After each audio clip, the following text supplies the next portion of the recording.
आप लोग सुबह शायद यहाँ दर्शन किए हो, यहाँ रासलीला भी हो रही थी सुबह। तो हमारे ब्रज के संत जो हैं वो व्यक्ति बालक जब मुकुट धारण कर लेता है, श्रृंगार कर लेता है, तो फिर उसमें साक्षात कृष्ण का ही दर्शन करते हैं। फिर उनको साधारण व्यक्ति नहीं समझते, साधारण बालक नहीं समझते, उनके चरण छुएंगे, उनकी आरती उतारेंगे, उनको वंदन करेंगे। और इतना ही नहीं, वो जो कहेंगे वो करते भी हैं कि, और ये मान करके करते हैं कि साक्षात ठाकुर जी करवा रहे हैं। रास बिहारी, स्वरूप बिहारी उनको कहते हैं। अभी परसों अयोध्या गए थे ठाकुर जी का दर्शन करने के लिए, तो वहां एक सुंदर कथा पूज्य श्री राघवाचार्य जी महाराज ने सुनाई। मुकुट पहन करके, सुंदर श्रृंगार करके, पोशाक धारण करके एक बालक को स्वरूप बिहारी जी का स्वरूप बनाया गया। अब उनको झूला झुला रहे थे। अभी 2-3 दिन तक हमारे यहाँ हरियाली तीज से शुरू होते हैं, और अभी 2 दिन पहले ही सब मंदिरों में झूला विश्राम हुआ। नहीं तो ठाकुर जी रोज झूला झूल रहे थे, हिंडोला झूल रहे थे। सावन के महीने में झूलते हैं ठाकुर जी। तो अयोध्या के एक आश्रम में झूला डाला गया, और उस पर छोटे छोटे बालकों को राम जानकी का स्वरूप बना करके झूला पे बिठा दिया, और सब संत उनको झूला झुला रहे थे। झूला झूलते झूलते झूलते ठाकुर जी थक गए। जब ठाकुर जी बहुत थक गए तो थक करके जो महंत जी थे उनसे बोले कि बाबा अब हम बहुत थक गए हैं, अब हमको झूला से उतारो। अब ये मुकुट सिर में दर्द कर रहे हो है, और हमारी पोशाक जो है ये हमको चुभ रही है, बहुत गर्मी लग रही है, अब हमको उतारो, अब हम जाके सोएंगे। लेकिन महंत जी का मन था कि अभी थोड़ी देर और उनको झूला झुलाया जाए। संत भगवान का मन था थोड़ी देर और आनंद किया जाए। संत बोले नहीं नहीं, चुपचाप बैठे रहो, अभी और झूला झूलो, अभी तो हमको आनंद आना शुरू हुआ है, और आप अभी उतर के चले जाओगे तो कैसे सुख मिलेगा। स्वरूप बिहारी बोले देखो, या तो हमको उतार दो, नहीं तो हम सारा श्रृंगार उतार के अभी फेंक देंगे अपना। संत बोले बिल्कुल नहीं उतारेंगे, आप अभी झूलते रहो। तो गुस्से में आकर के राम जी का स्वरूप जो बालक बने थे उन्होंने अपना मुकुट उतारना शुरू कर दिया, अपने गले से मालाएं उतार के फेंकनी शुरू कर दी। बोले हम थक गए, हमको उतारो, हम झूला नहीं झूलेंगे। संत ने जब उनको देखा तो देख करके मन में विचार आया, बोले आप इतने जिद्दी हो तो फिर हम आपसे ज्यादा जिद्दी हैं।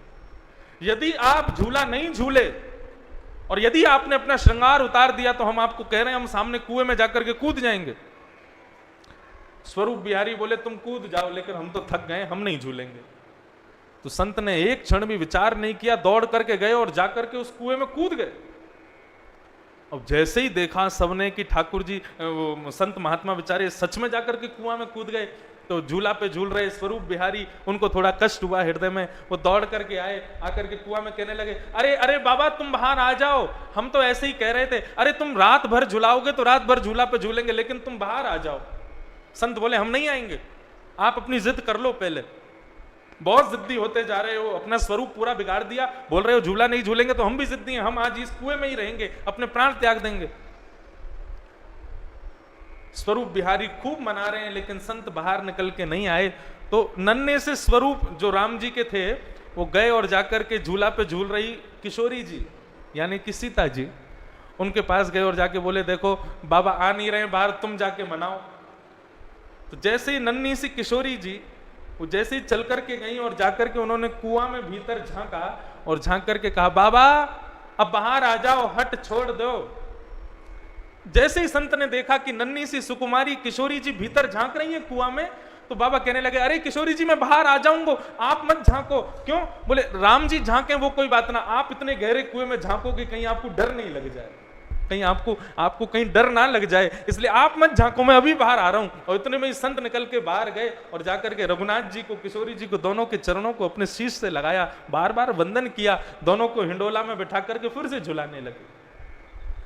ये कथा सुनाने का मेरा भाव क्या है?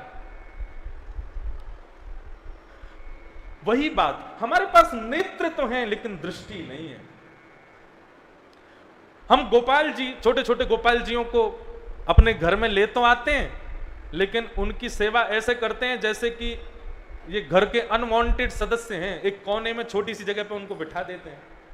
ना उनके वस्त्र बदलते, ना उनको भोजन प्रसाद बढ़िया से लगाते, ना उनका श्रृंगार करते, ना उनकी इत्र से मालिश करते हैं, ना उनको समय समय पर जैसा जो देना चाहिए वो देते हैं, बस एक कोने में बैठा करके रखते हैं। नहीं, उनके प्रति चैतन्य भाव रखो, उनको घर में उचित स्थान प्रदान करो, समय पर भोजन, समय पर जलपान, समय पर उनकी सेवा, समय पर सब व्यवस्थित रखो। संशय निवृत्त होकर के कथा सुनना। नारद जी महाराज पृथ्वी पर आए, सब जगह ये सब देख करके बड़े दुखी हो गए। तभी नारद जी बता रहे हैं कि मैं जैसे ही वृंदावन गया, वृंदावन के तट पर, यमुना के तट पर मैंने एक आश्चर्य देखा। कैसा आश्चर्य?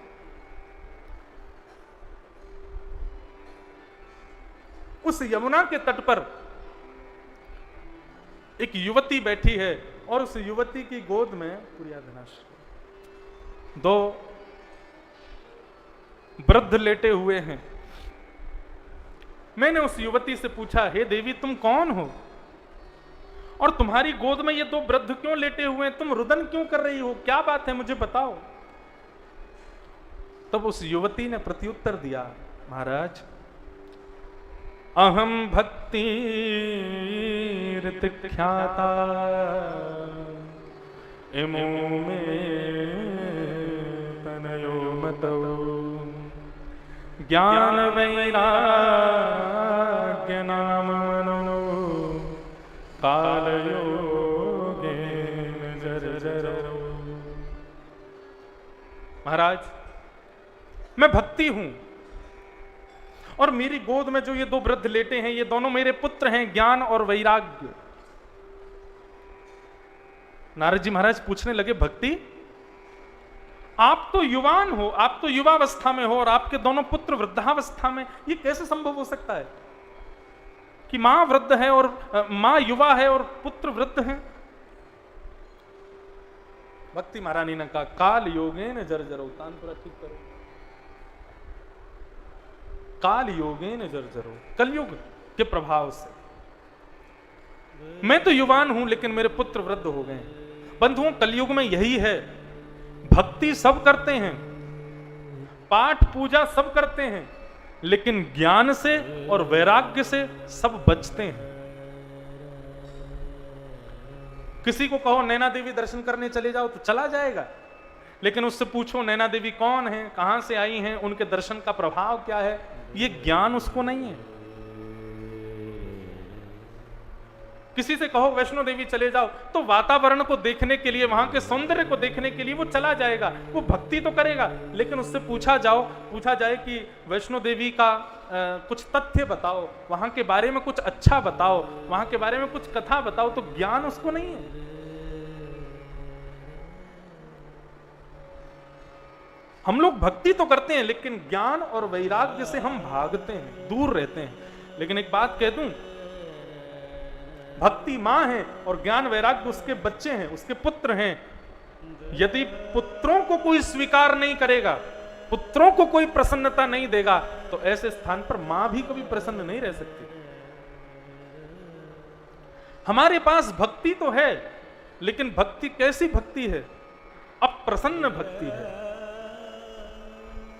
उसको प्रसन्न भक्ति यदि बनाना है तो जीवन में ज्ञान लाओ, वैराग्य लाओ। अब ध्यान से सुनना, ज्ञान और वैराग्य क्या है? ज्ञान किसे कहते हैं? ज्ञान का मतलब हमें बहुत विद्वान बनना है, बहुत सारे शास्त्रों का हमारे पास में अवलोकन होना चाहिए, गुरुजनों के पास जा करके हम सब कुछ पढ़ें, क्षमता है तो ये करो। लेकिन वास्तव में पोथियों के ज्ञान को ज्ञान नहीं कहते।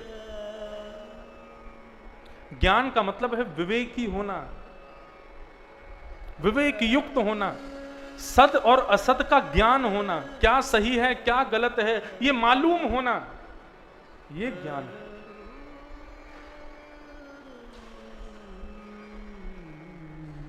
लोग प्रणाम करते हैं, कैसे प्रणाम करते हैं? किसी के सामने जाओ तो एक हाथ से प्रणाम करते हैं। ऐसा कहते हैं एक हाथ से जो व्यक्ति प्रणाम करता है उसके जीवन में जितने भी पाप कर्म जो नष्ट हो चुके हैं वो पुनः जीवित हो जाते हैं। एक हाथ से प्रणाम नहीं करना चाहिए, प्रणाम सदैव दोनों हाथों से करना चाहिए। माता पिता गुरुजनों को दोनों हाथों से प्रणाम करो। और जरूरी नहीं उनको छू करके प्रणाम करो, जैसे ही गुरुजन दिखें, जैसे ही माता पिता दिखें, जमीन पर विचार मत करो कि धूल है कि कीचड़ है कि गंदगी है कि क्या है, दूर से ही दंडवत प्रणाम करो, लेट करके प्रणाम करो। इसके पीछे कारण बताया गया है। मुझे आपने चांदी का गिलास दिया और कहा कि महाराज रोज इसमें दूध पिया करो। मैंने कहा ठीक है। अब चांदी का गिलास मैंने लिया, मैंने कहा लाओ भाई इसमें दूध दो। जैसे ही आप दूध डाल रहे थे तभी मैंने देखा, अरे नहीं, गिलास गंदा है अंदर से, उसमें थोड़ी सी गंदगी लगी है। हाथ से साफ करके देखा, नहीं साफ हुआ।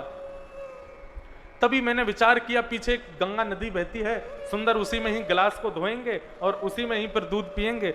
अब मैं गंगा नदी के ऊपर गिलास को ले गया और जाकर के बोलूं, हे गंगा जी आओ मेरे गिलास को स्वच्छ कर दो, तो गिलास स्वच्छ नहीं होगा। गिलास को झुकाना पड़ेगा, नीचे ले जाना पड़ेगा, गंगा में डुबाना पड़ेगा, तब ही गंगा जल उसमें आएगा और उसको पवित्र करेगा और उसको स्वच्छ बनाएगा, ताकि मेरे दूध पीने योग्य वो बन जाए। ठीक वैसे ही हमसे ना जाने नित्य कितने पाप होते हैं। ठाकुर जी हमारे हृदय में आके बैठना तो चाहते हैं, लेकिन हमारे हृदय में इतनी गंदगी है, इतना मैल भरा पड़ा है कि ठाकुर जी भीतर आते नहीं है। तो फिर हम क्या करें? गुरुजनों को देखो, संत जनों को जहां भी पाओ, माता पिता को जब भी देखो, दूर से ही स्वयं को झुकाओ, अपने शरीर को पृथ्वी पर लिटाओ और वहीं से दंडवत प्रणाम करो। उनकी कृपा दृष्टि रूपी वो गंगा जल तुम्हारे अंग के एक एक मैल को दूर कर देगी और भगवान के बैठने योग्य बना देगी। अब ये है प्रणाम का महत्व। प्रणाम तो सब करते हैं, लेकिन प्रणाम के पीछे ज्ञान क्या है ये किसी को नहीं पता। हम लोग भक्ति तो करते हैं, लेकिन ज्ञान से दूर भागते हैं, वैराग्य से दूर भागते हैं। अब वैराग्य क्या है? वैराग्य का मतलब पत्नी को छोड़ दो, बच्चों को छोड़ दो, परिवार को छोड़ दो, घर छोड़ दो, गांव छोड़ दो, हिमालय पर जाकर के भजन करने लग जाओ, ये वैराग्य है? नहीं। वैराग्य का मतलब क्या है? किसी के भी प्रति राग ना करना, यही वैराग्य है। अब राग किसे कहते हैं?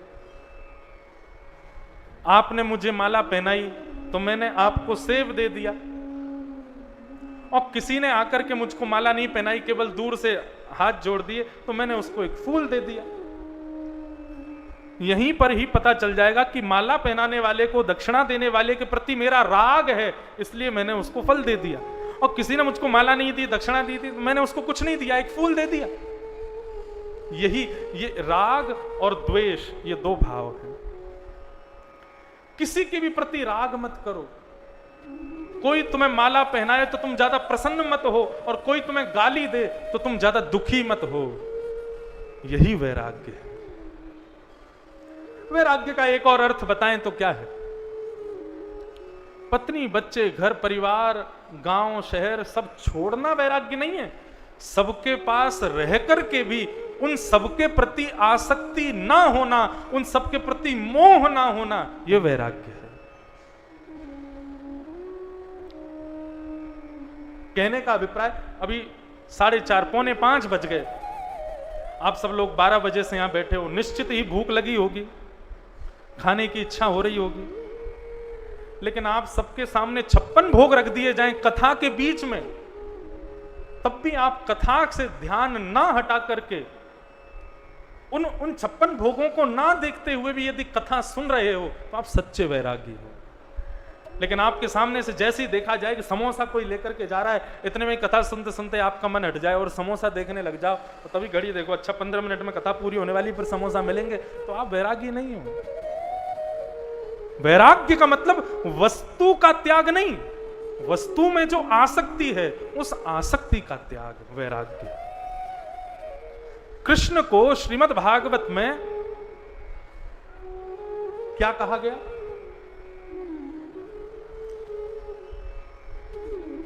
भगवान को पुरुषोत्तम,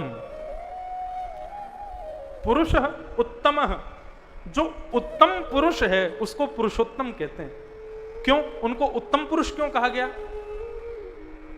बोले वे उत्तम पुरुष इसलिए हैं, बोले असंख्य गोपियों के मध्य में रास करते हुए भी, उन असंख्य सुंदरी गोपियों के मध्य में रहते हुए भी उन्होंने अपने मन पर विजय किया, अपने काम पर विजय किया, इसलिए वो पुरुषोत्तम है। क्या फायदा, तुमने घर परिवार सब छोड़ दिया, एकांत में जाकर के रहने लगे, लेकिन वहीं पर किसी सुंदर स्त्री को देखा तो तुम लट्टू हो गए, उसके पीछे बावले हो गए, तो फिर तुम्हारा वैराग्य किस काम का। एक संत हुए, उनका नाम था विल्व मंगल। क्या नाम था? विल्व मंगल। विल्व मंगल जी ने बहुत सुंदर सुंदर ठाकुर जी के सुंदरता के, सौंदर्य के श्लोक लिखे, ठाकुर जी के प्रति मंगल भाव लिखे, विल्व मंगल। लेकिन यह कब प्रारंभ हुआ, ठाकुर जी के प्रति उनका सुंदर भाव कब प्रकट हुआ? एक बार विल्व मंगल जी कहीं बैठे थे, तभी एक सुंदर कन्या वहां से जा रही थी। तो विल्व मंगल जी ने जैसे ही उसके रूप को देखा तो रूप पर इतने मोहित हो गए, उसके पीछे पीछे चलने लगे। वो कन्या किसी तालाब में जाकर के जल भरने लगी, तो विल्व मंगल जी वहीं बैठ करके उसके मुखमंडल को देखने लगे। उस कन्या ने सोचा कि बेचारे संत हैं, शायद कुछ काम होगा। उसने पूछा, महाराज जी आपको कोई काम, मैं कुछ सेवा करूं? बोले नहीं, कुछ नहीं, बस तुम्हारे मुख को देख रहे हैं, कितनी सुंदर हो तुम। तो उस कन्या को बड़ा असहज लगा, अपने घर को दौड़ने लगी। तो विल्व मंगल जी उसके पीछे पीछे जाने लगे। घर के अंदर जाकर के उसने तुरंत मटका रखा और अपने पति से जाकर के बोली, देखो एक बाबा मेरे पीछे पीछे आ गए घर तक, और वो मेरे रूप को देखने में बड़े आतुर हो गए, और मुझे तो बड़ा गलत लग रहा उनका व्यवहार, आप देखो जरा।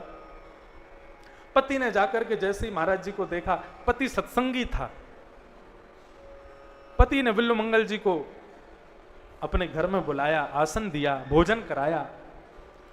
सब करवाने के बाद विल्व मंगल जी बोले, बेटा मैं थोड़ा थक गया हूं, थोड़ा आराम करना चाहता हूं, तुम्हारे कक्ष में आराम कर लूं? बोले हाँ आराम कर लो।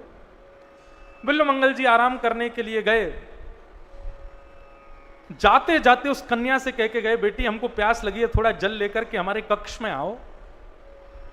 तो अपने पति के पास गई, बोले मुझे बहुत अजीब लग रहा है इनका व्यवहार, अब ये जल अपने कक्ष में क्यों मंगा रहे हैं?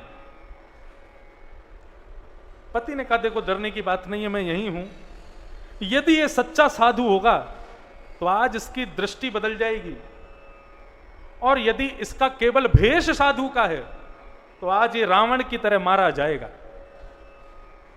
रावण भी तो साधु भेष बना के गया था सीता जी का हरण करने। इस बात से यह सिद्ध होता है कि भेष में साधुता नहीं होती, हृदय में साधुता होती। भेष कितना भी साधु का धारण कर ले, लेकिन यदि मन से साधु नहीं है तो वो साधु विशेष नहीं है। उसने अपनी पत्नी को कहा, तुम जल लेकर के जाओ, लेकिन एक काम करो देवी, तुम और सुंदर श्रृंगार करके जाओ। बोले तुम कैसी बात कर रहे हो, पति होकर के ऐसी बात करते हो, मैं श्रृंगार करके उनके सामने जाऊं? बोले हाँ देवी, यदि ये साधु होगा तो आज समझ जाएगा, तुम और सुंदर श्रृंगार करके जाओ। उस युवती ने और सुंदर श्रृंगार किया, सुंदर तो वो थी, और सुंदर श्रृंगार किया तो और सुंदर लगने लगी। जल लेकर के जैसे ही कक्ष में उसने प्रवेश किया, विल्व मंगल जी अपने आसन पर बैठे थे, जैसे ही उन्होंने उस युवती को देखा तो सुंदर तो वो थी, लेकिन श्रृंगार करके आई थी तो और सुंदर लग रही थी। उसके रूप को देख करके विल्व मंगल जी मनी मन विचार करने लगे, हे विल्व मंगल, तो इस युवती के साधारण से सौंदर्य पर मोहित होकर के इसके पीछे पीछे चल करके इसके घर तक आ गया, और ये साधारण सी स्त्री तेरे पास और सुंदर श्रृंगार करके तेरे सन्मुख आकर के खड़ी हो गई। यदि इतनी व्याकुलता, इतनी तत्परता, इतनी तड़फन तूने श्याम सुंदर के रूप को देखने के लिए की होती तो आज इस युवती की जगह तेरे सामने त्रिभंग लली श्याम सुंदर खड़े होते। ऐसे इस युवती के पीछे चल करके गया, ऐसे यदि वृंदावन बिहारी के पीछे पड़ा होता, उनकी रूप माधुरी पर यदि तू मोहित हुआ होता, उनके रूप देखने के लिए यदि तू तड़फा होता, तो आज निश्चित ही इस युवती की जगह श्याम सुंदर, अखंड कोटि ब्रह्मांड नायक, काम को भी अपने रूप पर मोहित करने वाले श्याम सुंदर तेरे सामने खड़े होते। कोसने लगे खुद को विल्व मंगल। उसी समय उस युवती को बुलाया, युवती ए लाली मेरी बात सुनो बिटिया, मेरा एक काम करो। उसने पूछा आज्ञा करो। बोले तुम्हारे घर में यदि 2 सुई हो तो सुई लेकर के आओ। युवती सुई लेकर के आई। विल्लू मंगल जी ने दोनों सुइयों को पकड़ा और श्याम सुंदर का स्मरण करते हुए अपनी आंखों को कोसते हुए विल्लू मंगल जी ने दोनों नेत्रों को फोड़ दिया। बोले ये नेत्र संसार के साधारण से सौंदर्य पर मोहित होते हैं, आज मैं इनको नष्ट करता हूं और आज के बाद ये नेत्र अब अंतर्मुखी हो जाएंगे। यदि देखना है तो केवल और केवल श्याम सुंदर को हृदय में दर्शन करो, उनके पीछे चलो। तब से विल्लू मंगल जी भगवान के सौंदर्य का वर्णन करने लगे। अस्ति स्वस्तरुणी कराग्र विगलत कल्प वस्तु प्रस्तुत वेणुना दलहरी निर्वाण निर्व्याकुलम स्रस्त स्रस्त निबद्धनि विलसत् गोपी सहस्रावृतम हस्तन्यस्तन तापवर्गमखिलो दारम किशोराकृति। विल्लू मंगल हमारी प्रत्येक इंद्रिय ठाकुर जी का चिंतन करे, ठाकुर जी का श्रवण करे, ठाकुर जी को देखने को तड़फे, तो समझो हमारे भीतर वैराग्य। तो भक्ति तो सबके भीतर है, लेकिन ज्ञान वैराग्य से हम भागते हैं। इस कथा के माध्यम से, इस जन्माष्टमी उत्सव के माध्यम से ये प्रयास करो कि हमारे भीतर भक्ति तो है, लेकिन अब ज्ञान आना चाहिए, अब वैराग्य आना चाहिए। ज्ञान किसे कहते हैं? सद असद का बोध होना ही ज्ञान है। और वैराग्य का मतलब सबके मध्य में रहते हुए भी उनके प्रति आसक्ति ना होना, यही वैराग्य है। ये दो लक्ष्य हैं हमारे इस कथा के, इससे हमें वो स्वीकार करने हैं, सीखने हैं जीवन में।